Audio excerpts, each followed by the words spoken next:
Mr. President, as the Chair has confirmed, Rule 22, Paragraph 2 of the Standing Rules of the Senate states that on a measure or motion to amend the Senate rules, the necessary affirmative vote shall be 2/3 of the senators present and voting. Now, let me go to the bill before us, because buried deep within the over 2,000 pages of this bill, we find a rather substantial change to the standing rules of the Senate. It is Section 3403, and it begins on page 1000 of the Reid substitute. These provisions not only amend certain rules, they waive certain rules and create entirely new rules out of whole cloth. Again, I'll skip over some examples, but let me read a few of these provisions that amend the Senate rules, which are contained in Section 3403 of the Reid substitute. It's in Section D, titled Referral.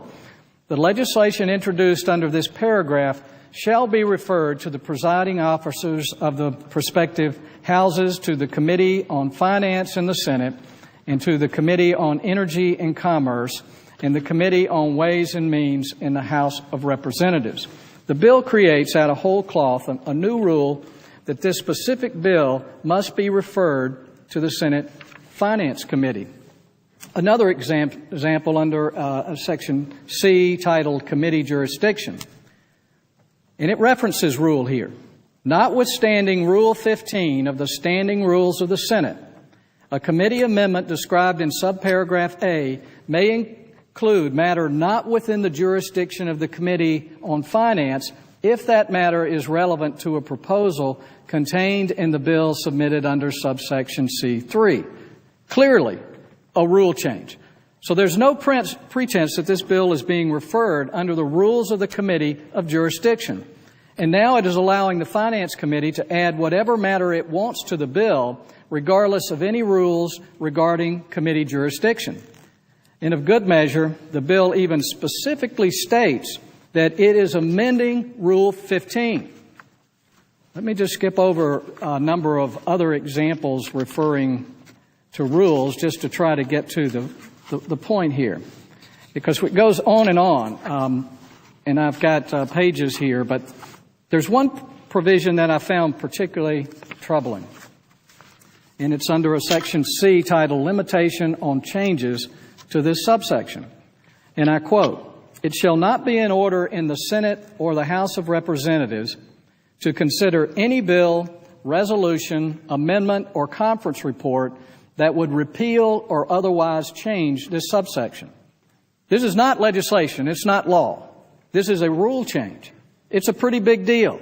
We will be passing a new law and at the same time creating a Senate rule that makes it out of order to amend or even repeal the law. I'm not even sure that it's constitutional, but if it is, it most certainly is a Senate rule. I don't see why the majority party wouldn't put this in every bill. If you like your law, you most certainly would want it to have force for future Senates. I mean, we want to bind future Congresses.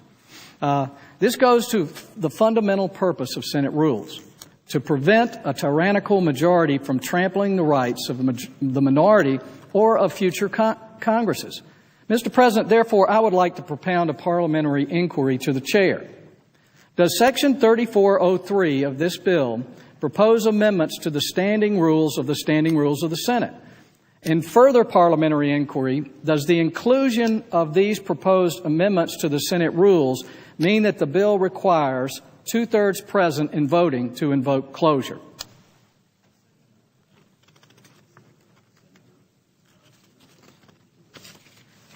The section of the proposed legislation addressed by the Senator does not amend the standing rules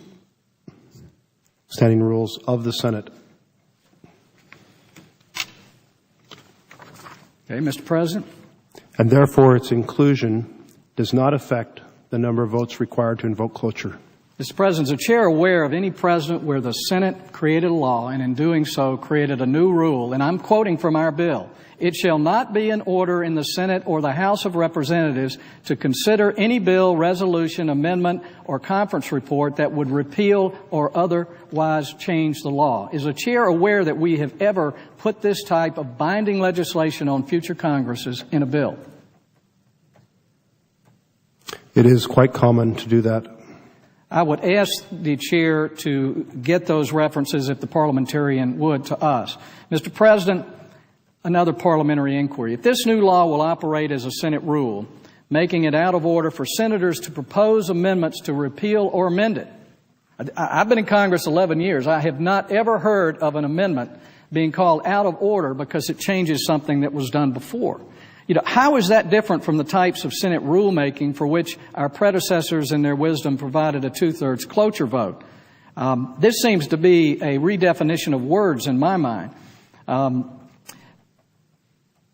President, it's clear that the parliamentarian is going to redefine words, as I'm afraid he has done as part of this process before. But this is truly historic, that we have included rules changes in legislation.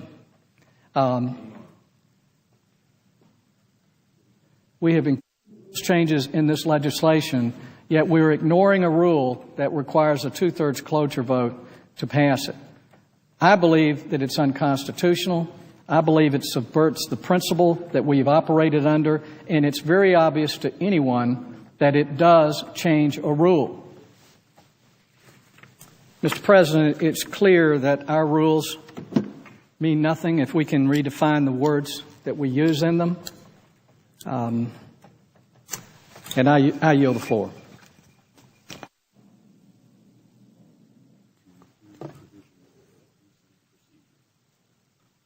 The Chair will note that it is quite common to include provisions affecting Senate procedure in legislation. Is there a difference between Senate procedures and rules? Yes. And so the language you see in this bill that specifically refers to a change in a rule is not a rule change, it's a procedure change? That is correct. Then I guess our rules mean nothing, do they, if we can redefine them. Thank you, and I do yield back this time.